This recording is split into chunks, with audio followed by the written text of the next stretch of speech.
today's story I'm going to show you the Huangdineijing in the context of also our modern society. Our modern society is clearly a dying world, and in context of the Huangdineijing that is a very clear understanding why. Chapter 2 explains Dao. This is a very important part to realize. At the moment when we are talking about the Dao in the Huangdineijing, we talk about a Dao that will completely upset your ideas about Dao in case you have read any recent explanations of Dao in all its mystical but also westernized conceptualizations. The Huangdineijing explains Dao in a way that puts Lao Tzu in a different light, that puts Zhuangzi in a different light, but also lets you see something about the I Ching and other parts. The Huangdineijing puts Tao in the context of the creation of order, the way how nature, the world is being ordered. And in Daoism we talk a lot about finding unity with Tao, going with Tao, and so on and so on. But very gradually we have to understand what that Tao means, and the Huangdineijing is by far one of the most important Chinese text on that kind of ideology. Even though a large part of the Huangdineijing is about how to treat disease, the backbone of the book is about how nature works. At the moment when we talk about this Tao, the I Ching and the Huangdineijing are in sync, and it says both, okay, if you follow Tao, you're going to live. If you are going against Tao, you are definitely going to die. And for this we have to ask ourselves a few questions.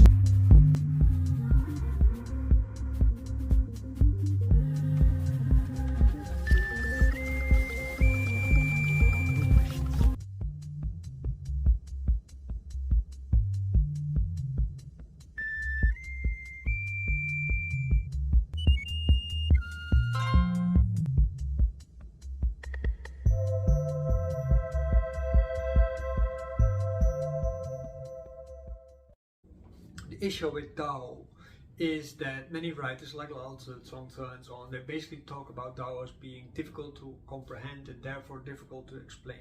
It is not difficult to explain because it is just a mystical gnostic truth or something like this. This is also what it is, but it is mostly because it is about things in life and in the world which take a long time telling before you actually get to that point. The story of the Huangdineijing is the telling of that story to Huangdi. It is a little bit comparable in that sense with the story of Shiva and Arjuna in the Mahabharata in India. The I Ching says that because Tao is so difficult to comprehend, whoever understands or whatever understands Tao, that is heaven. Heaven is basically the executor of the will of Tao, and therefore the will of heaven is basically the will of Tao. So what does the I Ching suggest? Okay, we have here 64 hexagrams. All these hexagrams except one, they all direct themselves to that one.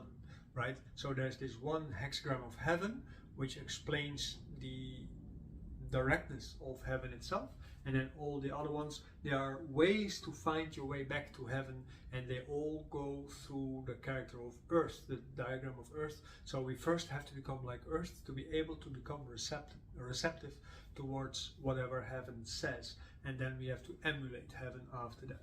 So what do you think? That is a lot, right? Already. It's a good start for our story for today, and we're definitely going to have a lot of fun with this story. In the earlier version, the Huangdineijing chapter 1, I already got a lot of remarks from people who said like, but this is really very serious stuff. Nobody wants to know all the serious stuff, all this deep stuff. Everybody wants to have small bites that explain everything very simply. But the reality is, as Daoism explains it, there is no simplicity. Simplicity is a fluke, is a fantasy.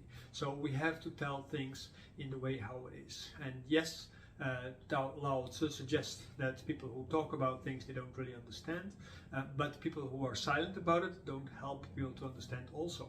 There is no Daoist that doesn't try to understand Tao, and because they try to understand Tao, they also have to talk about Tao, because otherwise they never get the words in the right order. The study of Tao, even the character Tao, is a lifelong study, and this study of the Huangdineijing is part of that study. the Tao, Tao's natural order roots in interdependence. Interdependence is what binds all living creatures together. So we talk here about the living universe. We don't talk about the dead things who have or have not maybe consciousness, like stones and rocks and stuff like this.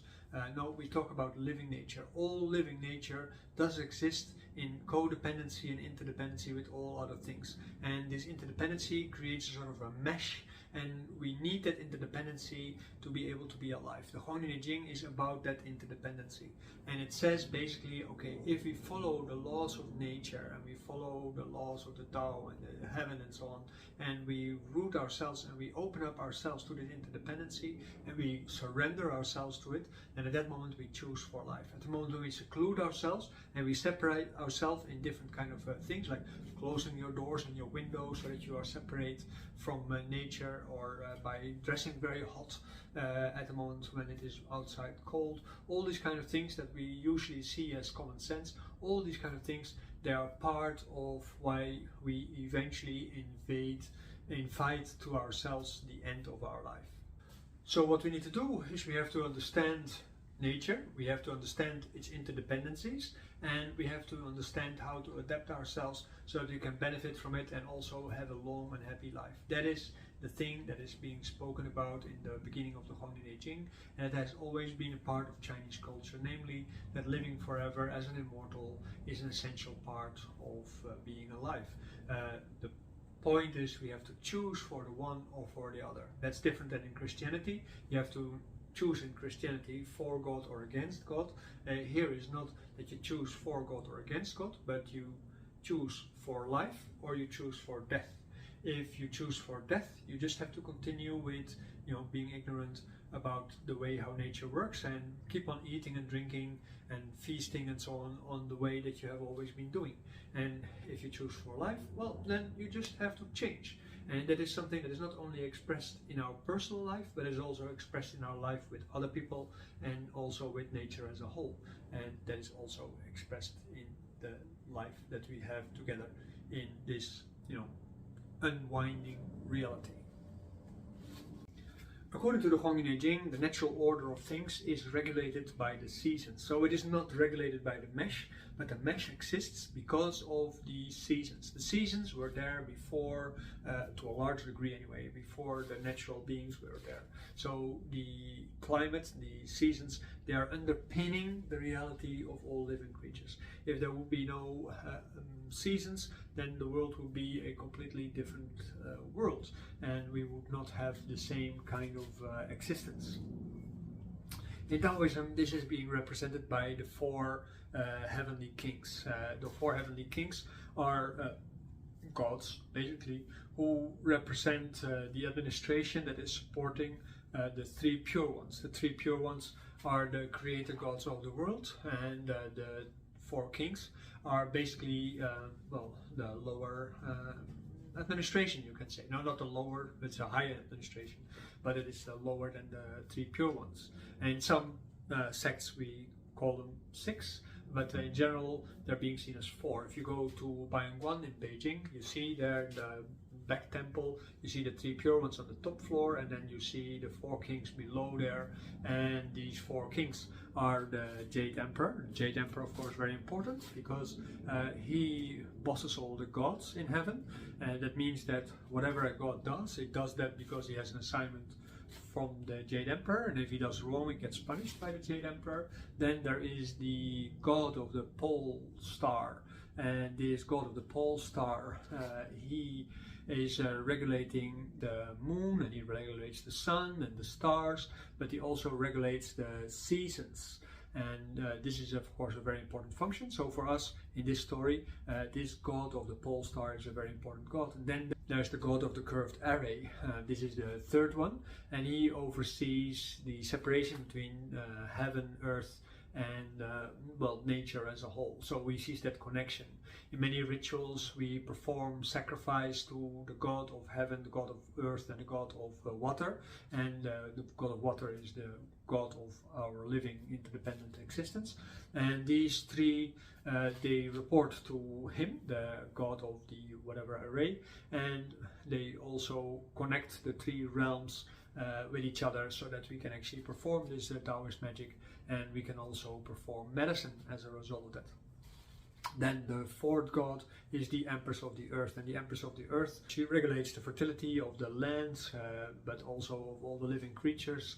She regulates the rivers and the mountains, and so she is therefore important for the maintenance and the development and the richness, basically, of the earth itself. So these are four departments which are not necessarily hierarchical, even though the female goddess is mentioned as last, because that's the earth is female, and we start with heaven, we always go down then towards the earth. There is nothing to do with sexism or anything like that, so there's no gender issues here. But the two other gods that sometimes are being mentioned in this context is Siwamu, that is Grandmother West, and also the King of the East, Grandfather East, basically. So these two, they are on opposite sides of the spectrum, between the sunrise and the moonrise, and they also have a particular kind of role, and we will talk about these gods in another session. The Huangdineijing makes in the second chapter a very interesting remark at the end of the chapter. It says basically, well, as far as Tao is concerned, the sage, the holy people, they practice it. But the stupid people, they wear it. Like in my case, I am one of the stupid people because I wear Tao because of my clothing and so on. But it actually doesn't mean necessarily this suit, but it is just like you're posing as if you are a Daoist by using yin-yang signs, doing energy work and all kind of other stuff, without actually understanding what it is all really about. And this is, of course, where we are right now. The Tao, in that sense, is this seasonal flow, and how it actually supports the interdependencies of people. And when we look further in the Huangdineijing, it basically says we have to follow the rules of yin and yang. So the way how yin and yang interact and interweave, and how they produce and co-produce and all these kind of things. When we follow these kind of things, then we eventually end up being alive. So if we keep on doing that, even in a very high age, we stay alive. At the moment when we start contradicting it, it actually adds to aging, and we make a lot of mistakes during our life. So there are moments when we follow the yin and yang, and there's also moments where we contradict it. So the struggling of the self-cultivation process is to figure out which following is yin yang, which is following yin yang, and which is contradicting yin yang. And as a result of that, if we see that we are following yin yang, actually we manage to stay young and vital for a very long time. At the moment when we do not do that, then at that moment we slowly start decaying. This decaying process, of course, is what leads to disorder, and when we die, we actually get into the ultimate disorder. We get into a chaos which has no inherent order. Nature as a whole seems to be very chaotic, but in reality it is very ordered. It's because the seasons are following each other, and wherever you are in the world, the seasons follow each other, normally when everything is in order. And in that sense, I have to see this for you in contrast with, for instance, what Mr. Ford talked about. Mr. Ford, the factory owner of the Ford cars, he came up with this idea of 9-to-5 jobs, so that people could order their production better, and so that they would have more productivity and the company would have more profit. Also, at the same time, people would have money so that they could spend their salary on buying a car or other things that were being produced in society as a whole. So that kind of order is the clock order, is now followed everywhere. All our lives are being maintained by this clock order. But the question is, is this really a real order, or is this artificial order which is actually counterproductive in the world?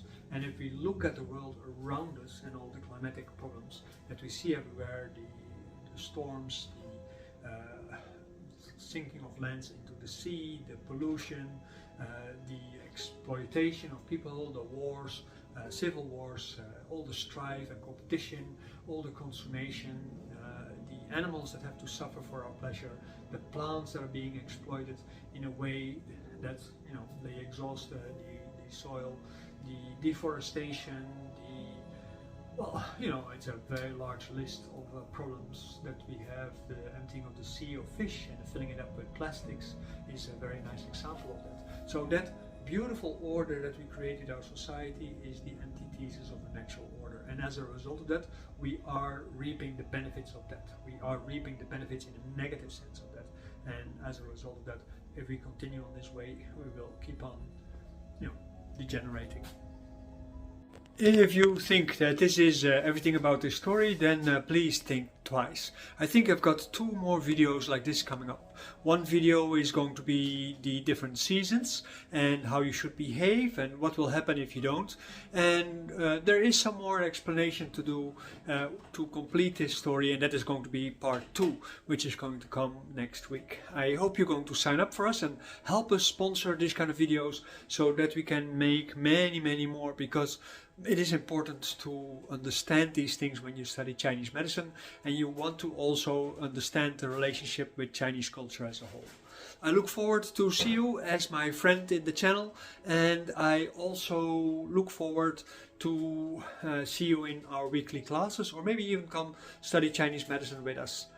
In any way, make sure you stay in contact, so like, subscribe, share also with your friends, because everybody who knows about these things can start working on some correction on the cultural appropriations that Westerners have been developing over the last, say, 100 years. Not that I think there is something against cultural appropriation, but if you do it, you have to do it right. You have to not do it on your own universalist preconceptions, but you have to do it on the values that are inherent in the Chinese culture. And don't forget, the modern Chinese culture is not the historical Chinese culture. Culturally, they appropriate a lot of our culture.